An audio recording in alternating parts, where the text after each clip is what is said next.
Eugenol.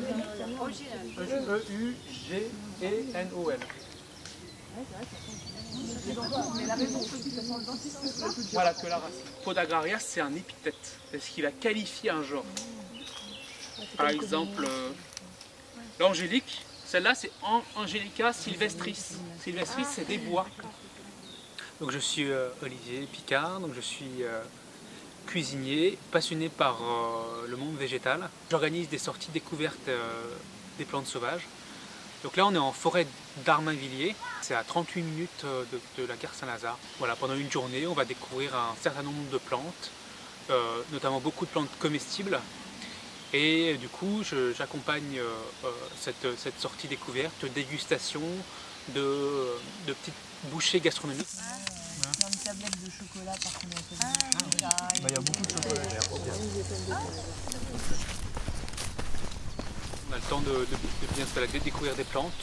Pour moi, c'est important quand même qu'on prenne le temps d'approfondir, que les participants du coup puissent repartir avec des petites bases botaniques.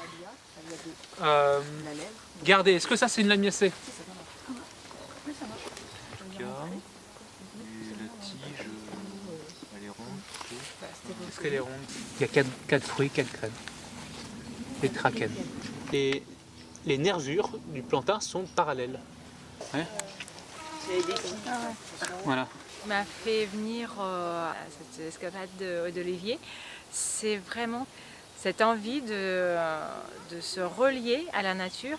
Je caresse le désir de commencer à m'intéresser un peu aux plantes en général, alors que je suis un parfait urbain qui n'y connaît absolument rien. Donc voilà, c'était une bonne occasion de faire une première expérience.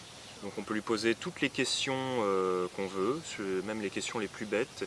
C'est intéressant de savoir qu'on peut utiliser pour se nourrir des choses qu'on a l'habitude de croiser.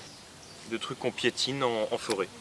Voilà, comme ça. Ça m'a donné encore plus d'idées sur comment diversifier et comment équilibrer aussi la cuisine. Moi j'ai l'impression d'être comme un enfant qui découvre les lettres et qui se rend compte qu'il y en a partout dans la rue et qui essaie de lire tous les panneaux. Et là voilà, on apprend le nom de quelques plantes, mais du coup on a envie de savoir tout ce qu'il y a autour.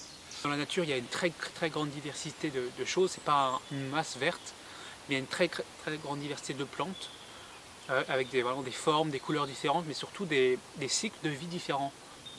Vraiment, avec les plantes sauvages, moi j'aime dire qu'on ne peut pas tricher. Avec les plantes sauvages, on est dans la saison, vraiment dans la saison.